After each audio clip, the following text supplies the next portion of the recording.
जन्नत के 8 दरवाजे हैं और हर दरवाजा इतना बड़ा है कि उसकी दोनों चौखटों के दरमियान का फासला मक्का से इराक के शहर बसरा के फासले के बराबर है। जब रमजान का महीना आता है तो ये दरवाजे खोल दिए जाते हैं, फिर पूरा महीना खुले रहते हैं।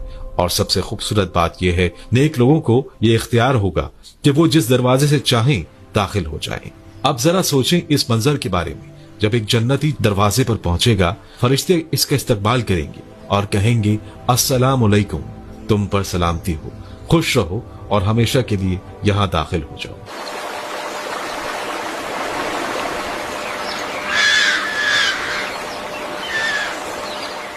सबसे पहले जो दरवाजा खुलेगा वो रसूलुल्लाह सल्लल्लाहु अलैहि वसल्लम के लिए खुलेगा।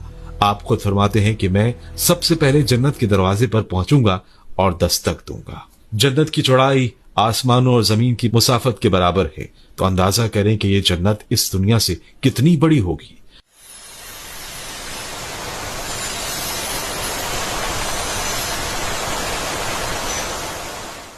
जन्नत का एक दरख्त इतना बड़ा है जिसके साए में अगर एक घुड़सवार 100 साल तक मुसलसल दौड़ता रहे तो भी इस दरख्त का साया खत्म नहीं होगा।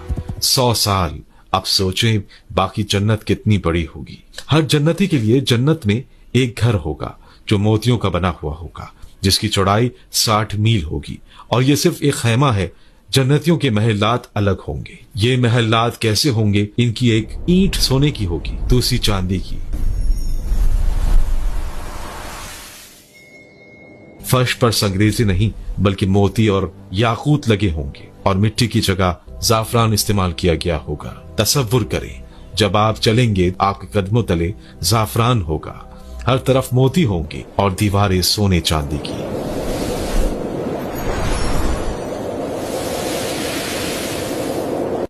और ये भी सुने, रसूलुल्लाह सल्लल्लाहु अलैहि वसल्लम ने फरमाया कि जन्नत में एक छड़ी के बराबर जगह दुनिया जहां की हर चीज से बेहतर है, यानी जन्नत का एक छोटा सा टुकड़ा भी पूरी दुनिया से बेहतर है।